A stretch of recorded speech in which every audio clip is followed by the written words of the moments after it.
And I mean, I rocked those labels because I wanted to make sure that no one left me.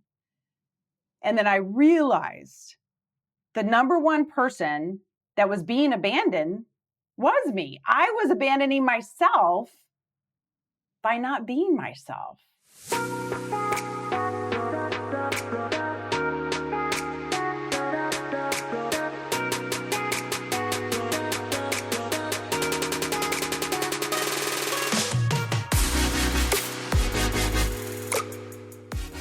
Hi, I'm Veronica Cisneros, licensed marriage and family therapist, entrepreneur, and host of the Empowered and Unapologetic podcast. I was 1 month away from divorce. The court papers were filed. We had just had our first daughter, and I felt more alone than ever. My husband told me he was tired of competing with my career.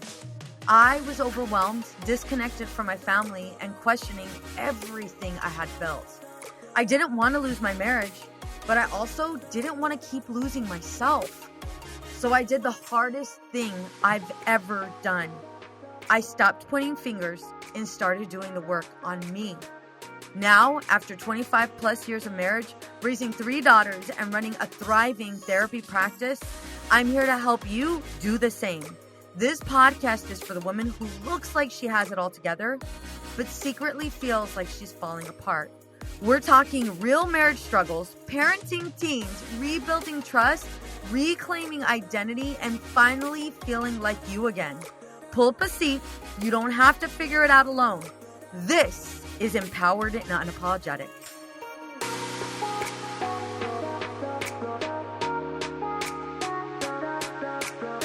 Have you ever looked at your life and thought, this can't be it?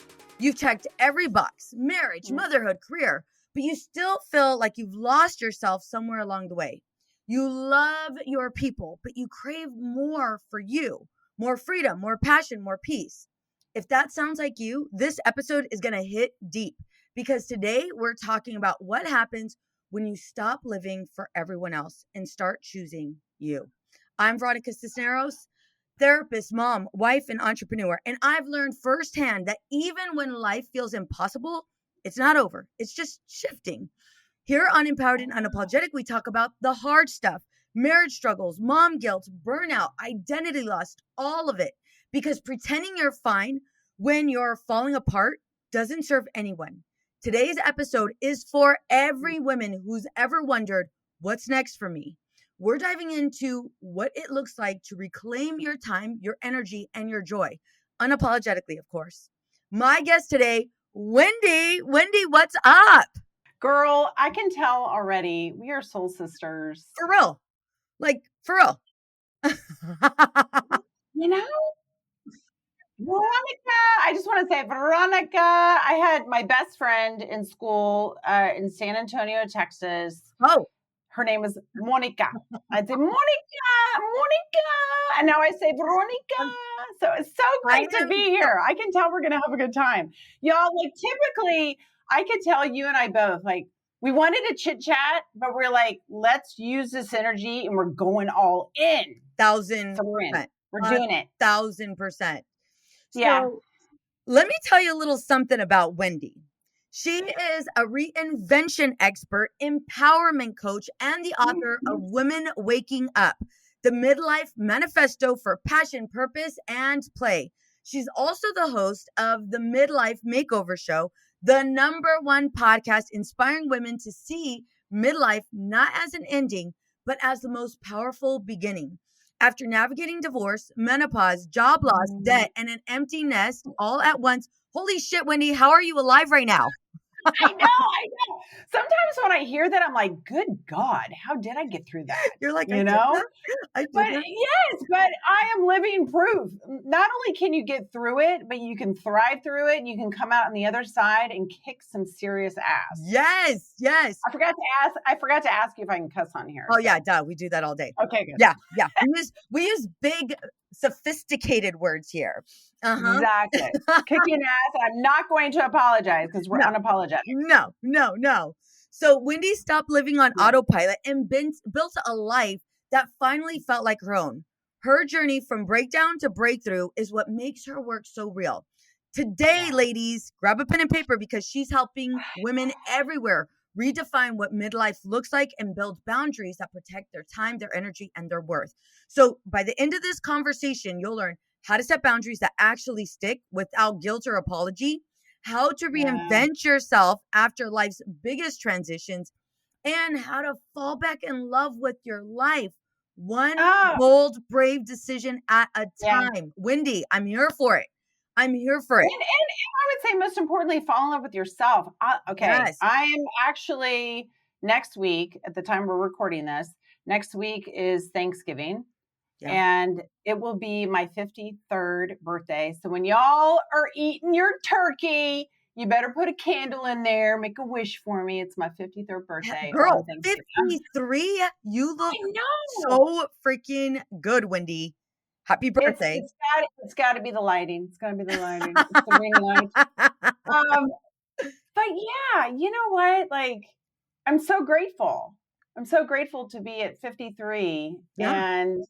and the experiences that I've had. I'm even going through something right now where I've had to ask myself the question, what can you learn from this? Yes. Where can you grow from this? Everything, no matter if it's positive or negative, happy or sad, there's always something there, some type of little gold, nugget that you can learn from every single experience.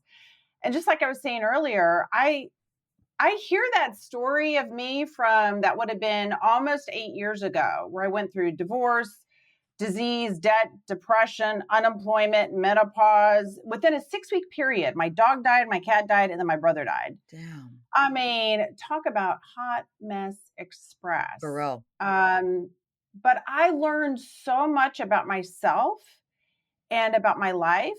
And yeah, at 50 years old, I literally, so just 2 years ago, almost 3 years ago, I fell in love with myself for the first time. Yeah. Yeah. Which is kind of crazy to think that for 5 decades, I just was so disconnected from myself. I was really connected with everyone else. Yeah. And being, trying to be the mom, the wife, the everything, the perfectionist, the people pleaser, approval seeker, codependent, you name it. I rocked all of those labels. But the one thing I was not good at was loving me. Yeah. And I finally figured out how to actually do that. And that changed everything for me. Yeah. I feel like I'm on that journey myself right now. Like, yeah, I'm just kind of listening to the women that I work with, the couples that I work with, like realizing, okay, I'm saying all of this and then really, really challenging myself. Am I living it? yeah. I feel like, I feel like I'm living it as a mom. I feel like I'm living it as a wife. I feel like I'm living it as, as an entrepreneur. And then I realized, well, why are you so pissed off because your clothes can't fit you? Like, what are you doing about it? Like, why are you so pissed off that your ankle is still hurting, even though you broke it back in 2020? Why are you pissed off? Like, oh yeah, that's right. Because you failed to go to the doctors. You failed to, like, I don't know, work out and like love your body, and and I'm just going to say it, like, you complain that, you have hemorrhoids now. Like, where the fuck did those come from? Like, how did that happen? I was out making fun of my husband for having them, but now I have them. Like, what are they, contagious? Right? Like, what is going on? And I realized, I'm just being honest. Listen, we're honest here. I realized, holy shit, like, I'm not being good to myself, like, at all. Like, you know what it is? It's like, and I've thought about this quite often. We try to be all things to all people, but not all things to ourselves. Yeah. 1,000%. I mean, period. 1,000%. It was crazy. I started. Go ahead. Mm-hmm. So I called my doctor and I'm like, listen, I need to figure out this hemorrhoid bullshit. Like, what's going on? He gave me creams that weren't working. And I'm like, I can't sit on my ass for too long. But guess what I do for a living? I'm a therapist, and that's all I do is sit on my ass. So we got to figure this out. And he's like, well, I mean, I guess you can try surgery. My husband went through that, and I'm like, there has to be another way, like for this pain in my ass. There has to be another way. And I remember sitting down, I was getting ready for a date night, and I'm like, fuck, I don't fit in anything, Yeah. anything. And I was like, you know what? This is bullshit. Like, I know a trainer. I'm going to call her. I don't give a shit how much she's going to charge me because I need that one-on-one. I need to know. I need to be challenged. And guess what? I don't have any more pain in my ass, like at all. It's crazy.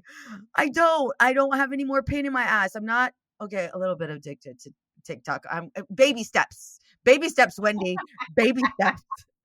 You know what? That's the thing, though. I think, yes, our 20s and 30s, yeah, we're checking off all the boxes, like you said. Kids, career, marriage, house in the burbs. We're doing it all, right? Yeah. Whatever society expects of us, friends, family, Instagram, culture, religion. We're doing all the things, right? We're being good little girls. We're doing all the things. Mm-hmm. And yet, still, whether we like it or not, you hit your 40s and 50s, shit is going to change. Girl, amen. Even if you really had it all together for those first 4 decades in your life, even still, things are going to change. Yeah. And you have to, you're either going to fight it or you're going to evolve and rise above it. And you have to be proactive instead of reactive. It's easier to prevent rather than to repair, no matter what that is, whether it's emotional, physical, spiritual, relational, everything. Yeah. And I think in order to do that, it's about being more mindful. It is about tuning into yourself and going, okay, doing a little check-in with yourself. Yep. Not just once a year. No. As we're kind of trained to do, like check in with yourself on New Year's Eve. Like, what are your New Year's resolutions, even though you're going to give them up in 2 weeks, I mean, literally every single day, every hour, okay, let me back up a little bit. I'm going to tell you the number one thing that changed my life. Number one thing. So again, at 45 years old, complete breakdown. And I had this vision, this dream of taking off in an RV across the country. But in order to make that dream happen, I mean, there was a lot of things that needed to happen. I had to get a job. I had to get out of debt. I was at least 150 grand in debt. I was suffering from black mold toxicity, chronic Lyme disease, menopause, you name it. Yeah, all of the above. Right? All of the above. Yeah. Mm-hmm. Yeah. But in order to make this dream happen, and we all have dreams, whether we want to admit it or not, there's always that dream in the back of your mind. But in order to make any dream come true, you have to become the person that can make that dream come true. Amen. So I had this beautiful vision of driving an RV across the country, driving through California, driving through Sedona, woohoo! Yeah. But what I was most excited about was that woman sitting in the driver's seat, literally and figuratively, of her life. That's what excited me. And I thought, I want to become that woman that is happy. She's financially free. She's healthy. She has good relationships. She's just being herself unapologetically, right? Yeah. That's what I was after. That was underneath the dream. That was, yes, this RV seemed really cool, and maybe starting a podcast someday or writing a book. All of that was really cool, but those were like the byproducts. Those were just the extras. But really what I was after was the woman that I wanted to be. And that was my, like in yoga, they call it drishti, like if you're trying to do the tree pose, you have to like focus on a little dot on the wall. That's your drishti. That's your focal point. Focus on that. Focus on the woman that you want to become. The rest of it, it's like, I wouldn't say it's easy, but literally things just start to fall in your lap. Yes. Like, oh, you meet this person that says, oh, hey, I know so-and-so. Or, oh, you wanted to be a writer? I'm going to set you up with this agent. Yeah. Or you happen to, whatever, you're in the right place at the right time. Everything just lining falls up. in order. Yes, it's crazy. But I think a lot of times we are so focused on the what, when, where, and how instead of the who and who we want to be, how we want to live our lives. Yeah. It's that feeling that we're after as a woman, as a man, as a parent, as a spouse, as a daughter, all of that, right? Yeah. Yeah. In therapy, when I'm working with women or anybody really, it's that fear. That Yeah. fear of what if what I'm truly after is something that I'm not worthy for. Yes. I see that so often. I have women in here that are like they they know they're ready for divorce. And although I will do everything in my power, not to convince them to change their mind, but I will do everything in my power to help them identify, hold up, before we jump on that train, what are the issues that you brought into the relationship? Because we can blame them all day. Yeah. However, you're going to leave him and then you're going to find somebody who's the same person, just looks a little different. Yeah. And we're going to repeat the same patterns all over again. Yeah. So hold up, girlfriend. Like before we leave his ass, let's identify, let's work on you. Like what past trauma, right? What past trauma have you not healed? You know, what issues have you brought into the relationship? What insecurities have been exposed by this relationship? And let's work on that. Let's work on that. And there are times women still follow through with divorce and for good reason, right? For good reason. And there's women that, you know, end up joining their partner, but everybody is so freaking scared. Everybody is so scared of what's on the other side. But what's on the other side is what's been waiting for us if we just allow us to tap into that. Right? Girl, you're talking about language. Okay. I have 2 points I want to make. I know the first one. Hopefully I can remember the second one. There's a quote by Marianne Williamson that was my saving grace during my whole breakdown in my life. And she had said, our deepest fear is not that we are inadequate. Our deepest fear is that we're powerful beyond measure. It is our light, not our darkness, that most frightens us. And I had that quote on my wall, and I would stare at that thing every day. And I'm like, why do I like this quote so much? I actually kind of don't like it, because why would I be scared of my light? And I asked myself, I'm like, am I scared of my light? Because think about that. If you fully stepped into your light, who would you need to be? What would you need to do? You might need to leave that marriage. You might need to change careers. You might need to move to another country. You might need to get rid of some relationships. You might need to get rid of some limiting beliefs and self-doubt and self-sabotage. Like it's, yes. I mean, if we truly stepped into our light, we would be completely different. But we stay small and we stay stuck in the dark because it's familiar. Yeah. And it's oddly safe. Like the darkness can be safe for a lot of people. It was for me because I knew how to manage it. I knew how to get around in the dark with my own trauma and drama. I knew what fears I had. I'm like, oh yeah, gotcha. Hear ya. Yep. Because I knew that if I really, really got out of the dark and I stepped into my greatness, I stepped into my light, I knew I would have to do a lot of work on myself. Yeah. And that was my second point. The greatest gift I gave to myself after my divorce, I got a divorce and I married myself. Yeah. This was my second divorce. And I told myself, I'm like, girl, we're not doing this again. No. I mean, it's exhausting. It's exhausting going through divorce. And I will have to say, I had a really good divorce. And I do believe there is such a thing. Yeah. I had a very peaceful divorce. My ex, he's a great man. Great man. It was just time for me to go. Yeah. And we had a good divorce, as good as a divorce could be, right? Yeah. But I told myself, I'm like, I have got to get underneath all of this. Like it's time for, I was exhausted from dragging around so much drama and trauma and heartbreak for decades. Yep. I was like, I've got to, I mean, it's tiring.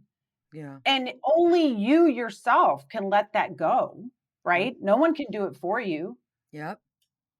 So I got really close with me. I got to know me.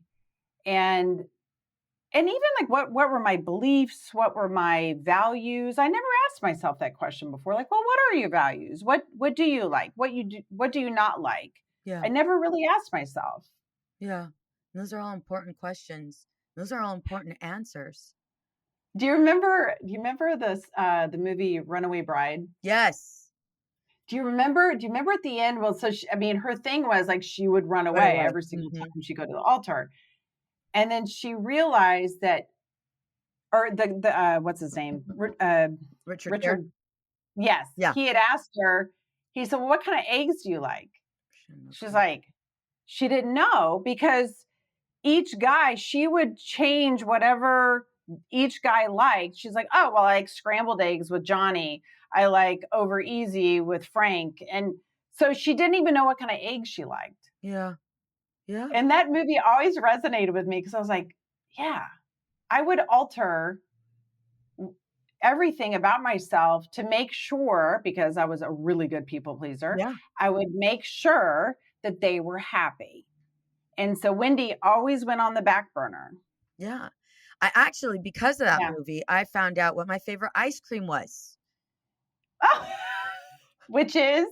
It's coconut pineapple from Thrifties. It has to be coconut pineapple from Thrifties. Like, mine is bougie, coconut pineapple. Mine's Haagen-Dazs chocolate chip mints. Ooh, so freaking good. Mm-hmm. I know. Mm-hmm. Yeah, mm-hmm. I know. But yeah, like, get to know yourself, right? Yeah. I mean, we all kind of become a little robotic after a while. That autopilot kicks in. We're exactly. I mean, one of the reasons I named it Women Waking Up is like, y'all got to wake up. Yes. Get out of the coma that you're in. Wake up to who you are, truly who you are, not who your mom wants you to be, who your spouse wants you to be, your children, your boss, your friends, who do you want to be? That doesn't mean, and here's the thing, like, it doesn't mean, sometimes, yes, you do lose relationships. You do. When you step into who you truly want to be. You do. Mm-hmm. But let me tell you, yes, exactly. I mean, one of the things, my greatest, I would have to say, might be my greatest aha moment. I've had lots of aha moments in life, but I had said before, I didn't fall in love with myself until I was 50, right? So 50 years old, looking back at my life, and I was abandoned when I was a little girl. Yeah. So I always feared being abandoned. Mm-hmm. In every relationship that I had, right? Yeah. I always feared that I wasn't going to be good enough or smart enough. And that's how I got these wonderful labels of being a people pleaser, approval seeker, codependent, right? Yeah. And I mean, I rocked those labels because I wanted to make sure that no one left me. And then I realized the number one person that was being abandoned was me. I was abandoning myself by not being myself. Bingo. I was being everything to everyone else. And then Bronnie Ware, she wrote the book, The Top 5 Regrets of the Dying. And the number one regret was living life for everybody else. God, yeah. I think that's also too, especially, again, even if you rocked your 20s and 30s, that even when the birdies leave the nest and you're there and you're like, okay, now what? I think it's a very common question for women to be like, now what? Okay, I did that role. I did that thing. I did all that. Okay, now who am I? Yeah. And what do I want? Yeah.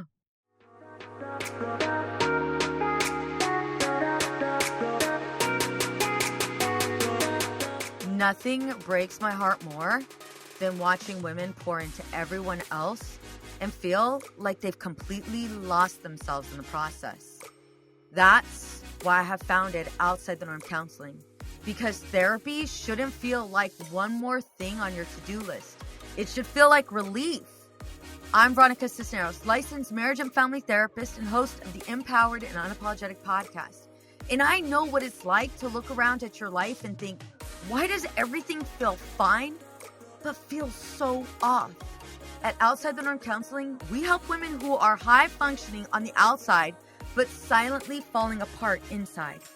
Women who are waking up overwhelmed, snapping at the people they love, and carrying guilt that never seems to lift. And if you're not ready for therapy, that's okay. Let's start small. With my self-paced course, Reignite Your Marriage and Reclaim Your Identity. This is for you, not your husband. Because when you reconnect with yourself, everything else begins to shift. Head to OutsideTheNormCounseling.com to start. Remember, you don't have to keep holding it all together. You just have to take the first step.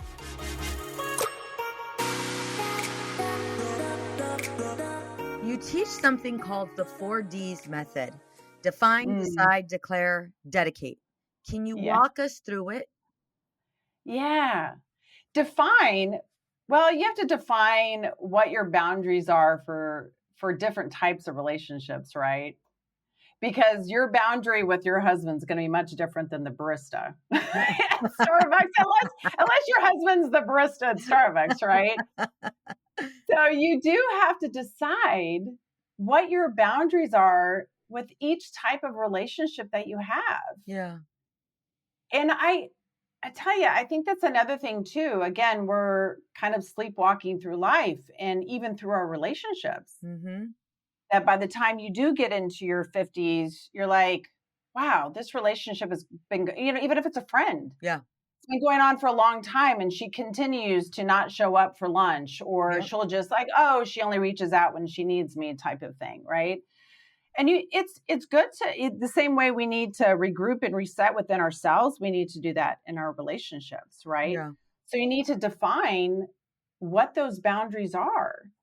And then the second thing is you need to decide what you're going to do, because a boundary written in pencil isn't anything. Nope. It needs to be with a permanent marker, right? Because otherwise no one takes you seriously. No. A boundary can't be respected unless you yourself respect it. Right. Mm-hmm. Exactly. So one thing you can do, if you just take a simple piece, good old classic piece of paper and a pen. Does anybody have that anymore?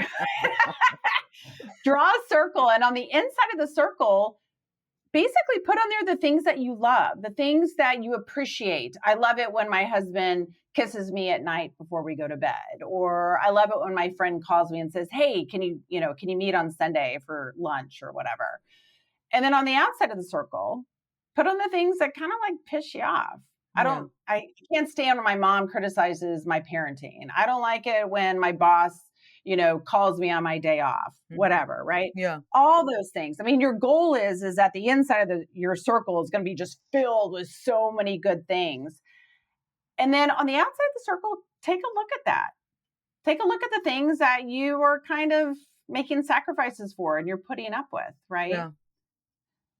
And then you need to definitely declare what your boundaries are when the time comes, right? It's not you're going to go around like, excuse me, everyone, like this is my boundary now, right? When the time comes about, then you need to let that person know, hey, and you don't have to freak out about it. You don't have to yell at them. Just be like, hey, I don't appreciate it when you invite me to lunch.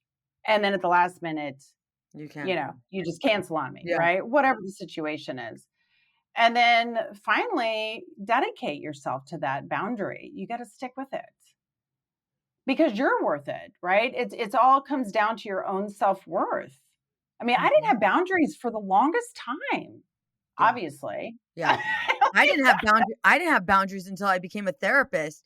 And I remember sitting in a group therapy session, and luckily I wasn't the one facilitating it. And I remember the therapist my supervisor was teaching about boundaries. And I was like, well, can you pass me a pen and paper? And I remember them looking at me like, what the fuck? You're wearing a badge. Like, you're supposed to know this. I'm like, well, I don't. So. I mean, if they only taught us this stuff in school, right? Yes. The heck with chemistry, give me some boundary lessons, like my life would have been so much better. Yeah. Oh my Yeah. gosh. I I mean, would as have you look known. back at some of these relationships, like what in the world, you know? I'm having those conversations with my kids. I'm like, listen, this is what it looked like back then. And I thought I was so in love. They're like, Mom. I'm like, I know. I get it now. I get it now. Oh, Yeah, trust me. shit. I Oh, know. I get it now. So guilt is a big one for moms, right? We want to set Yeah. boundaries, but the second we say no, we feel like we're failing someone. How do we set Mhm. boundaries without drowning in guilt? How do we set boundaries without drowning? Well, the way I look at it, guilt is like it's an emotion, right? Mhm. I can't, well, you know this, therapists are, I can't make you feel guilty. You can't make me feel guilty. I can hand you a jar of guilt, right? Yeah. Like you're the one that chooses that. You have to catch yourself. Again, Mhm. it's being mindful, being aware of how you're feeling. Yeah. And besides getting a divorce and, marrying myself, the other thing that I did is become my own best friend. Mhm. And I listened to my thoughts. I tapped into my emotions and I challenged them. Like become curious and challenge yourself on what you're thinking, what you're feeling, and go, do we really need to feel guilty about this? Like, is Mhm. this really true? Because what good is it going to do by feeling bad that you can't do all the things? Why are we expected to do everything? And I mean, so you're a mother of what, 3 girls? Yes, and I'm a mother of 3 men. You are. How old are your kids? No. 22, 27, 33. Oh shit, girl, you look so freaking good. Grown. You got Thank you, you got thank you. men. You got grown Plenty. ass men. I have a Well, 23. know. I have a 23. Yeah, she's 23, 18, and a 15-year-old. My 18-year-old is going to be Ooh, 19. you're almost an empty nester. I don't. And Oh that my god. changes. Oh my god. I know. I could have an anxiety attack on this shit right Yeah. now. Yeah. So that kind of changes a little bit too. Yeah. Because when they leave the nest, you're kind of like, okay, go do your thing. Of course, you'll always be their mom, but you're kind of like mom, friend. I'm here for you, but they're like so busy, like as you want them to be, like right. Yeah. I mean, the one thing that you want them to do is go live their lives and go figure this. I mean, heck, we're still figuring it out. You know what I mean? Yeah, Like, yeah, we are. wow, you know. But yeah, and that changes. That whole dynamic changes. But we're all a work in progress. We ourselves, our relationships, every single person. Like it's just, I think we just do the best that we can, cut Yeah. ourselves a little slack. Mm-hmm. I mean, I think nowadays, especially with things like Instagram and Facebook, as we scroll, like everyone looks like they have their shit together. Yeah. Well, don't And I'm scroll like, through mine because mine definitely looks like I don't have anything to fucking gather. I don't either. I know. I'm Is a like, therapist? don't What come, the fuck? don't come looking at mine. I'm like, well, yeah, it's cut yourself some slack. Going back to your question about guilt, what is it going to really do you any good to carry that guilt for? What? Yeah. Just remind yourself, I'm doing a great job. Yeah. It's okay. You're doing the best that you can. I'm constantly coaching myself through my own life, Mm-hmm. right? I love Becoming your that you own say best this. friend. Yep. Yeah, and you have to. That doesn't mean you can't call on a friend. You can't call on a therapist. You can't do all the things, but learn to manage your emotions. Mm-hmm. And Mm-hmm. in one of the best things I learned, I took a positive psychology course at Capallo in Boston, Massachusetts. And I think like the main thing I learned, it's just like one thing. You're a human being being human. Yeah. I think we tend to forget, like we're a human being. Like Mm-hmm. we're not supposed to know everything and do all the right things. You get this tiny little life here. Yeah. Just Yeah. enjoy it. I mean, I think about myself included, the amount of time and energy that we spend stressing about the dumbest stuff. My first husband died at the age of 26 years old, died in his sleep, actually. Wow. And I always think about him whenever I'm, you mentioned about fears earlier. Whenever I have a fear, like, oh my God, should I do this? Should I do that? I always hear Jason's voice going, why wouldn't you? You're breathing. Like, get over yourself, get over your fears, get over your self-doubt. Like, enough already. Yeah. I mean, I have learned to call bullshit on myself. Yeah. Like, enough already. Because be grateful to be alive, be grateful to just have the chance to do something. Yep. And, you had said earlier, which I think this is the name of my next book, what if, right? Yeah. What if? What if you actually stepped into your greatness? What if you had good relationships? What if you actually ate well? What if you actually moved your body and exercised? What if you actually set those boundaries? What if? Who would you be? And what life would you live? I mean, why not just go for it? Sometimes I don't understand why, like, people are so fearful of themselves and of life. We've never witnessed what it looks like on the other side. Yeah. We've never seen it modeled for us. And one thing that's helped me is realizing, why do there's this quote, and it says unknown, but there's this quote that says, stop lighting yourself on fire to keep others warm.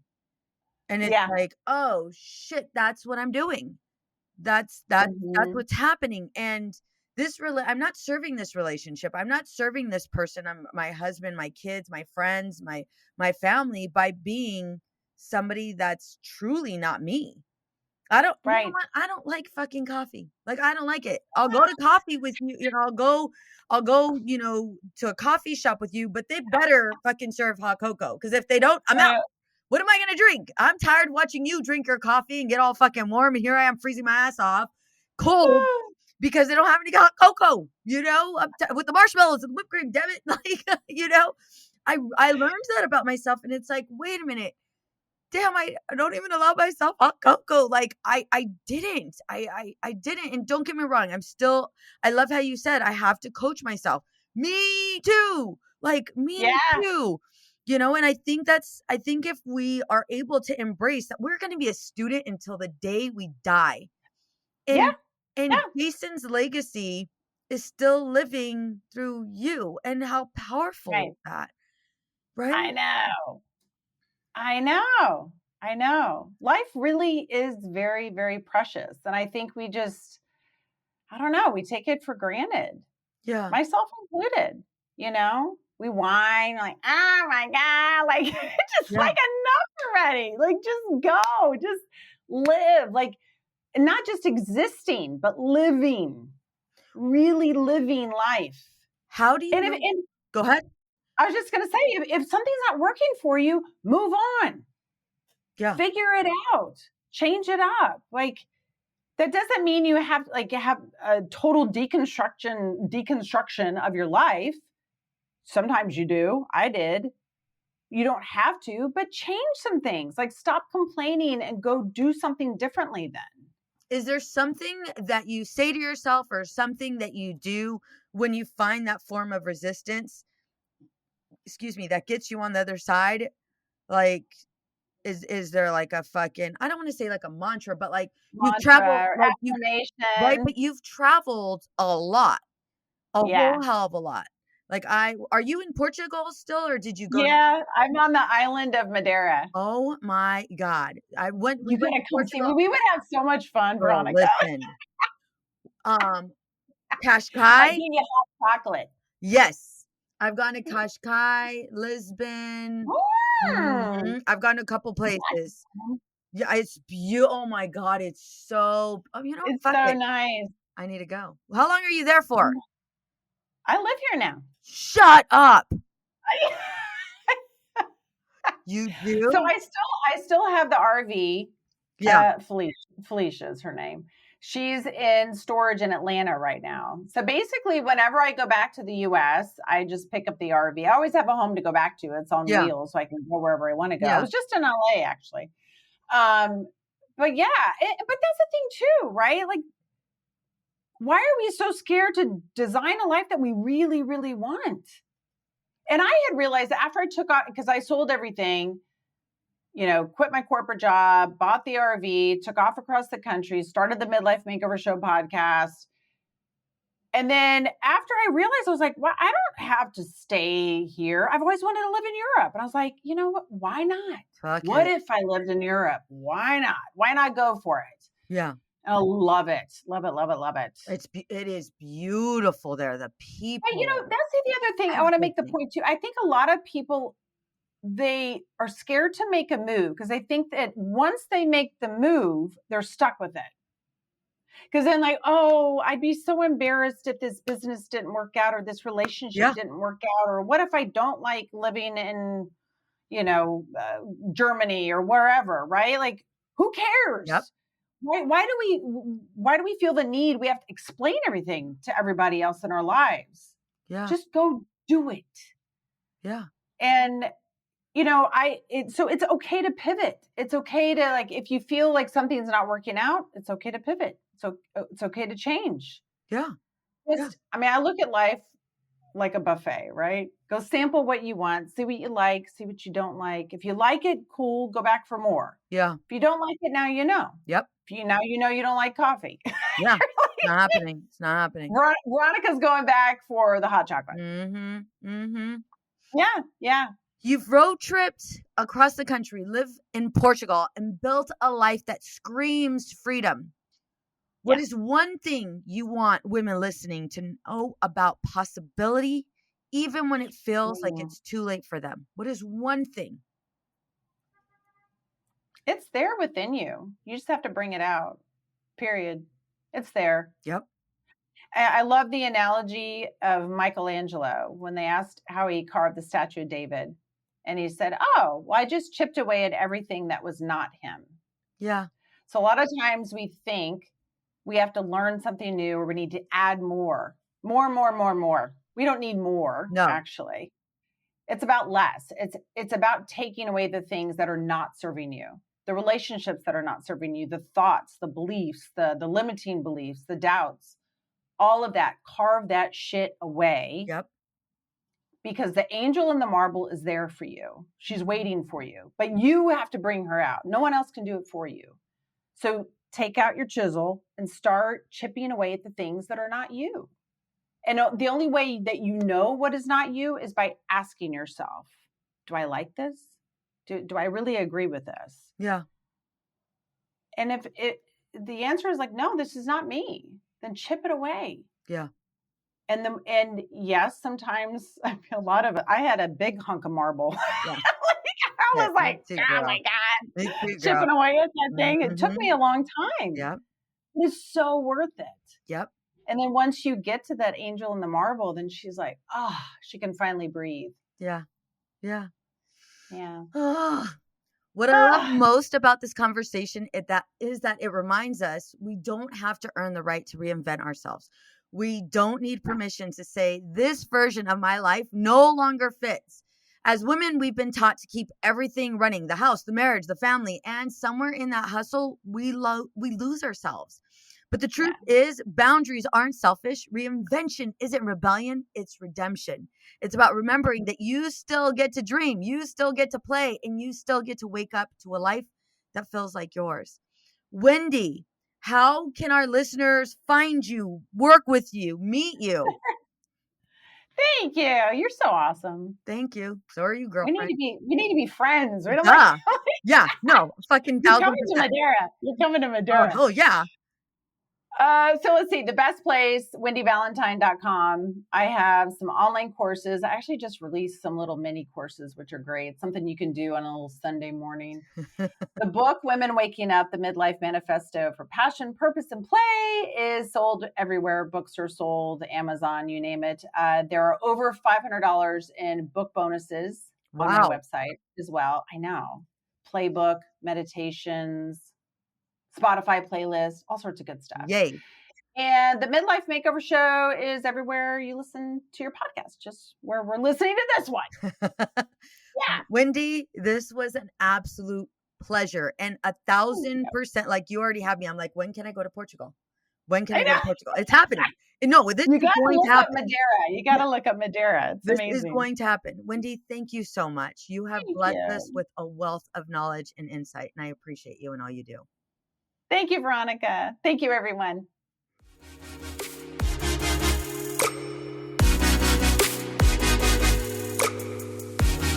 Raise your hand if you are ready to level up your marriage for 2023. Do you find that you're spending your time together with your husband checked out and in front of the TV? I know you're ready for tangible strategies that actually get you results. Reignite the spark in your marriage, have fun, and grow together. Well, I hope you have your hand raised at this minute because I have something special for you. I'm introducing my brand new 6-question marriage predictor quiz that's gonna give you personalized results to catapult you into the next stage of your marriage journey. That means you'll receive the results to where your marriage can get the best help. If you've got just 1 minute, head to veronicacisneros.org/quiz. Again, that's veronicacisneros.org/quiz. And you can take my brand new quiz, Marriage Predictor. Get your results delivered right to your email address. Again, that's veronicacisneros.org/quiz. veronicacisneros.org/quiz. What's up, ladies? Just want to let you guys know that your ratings and reviews for this podcast are greatly appreciated. If you love this podcast, please go to iTunes right now, write a review, rate the episode, and subscribe. Don't forget to share it with your friends.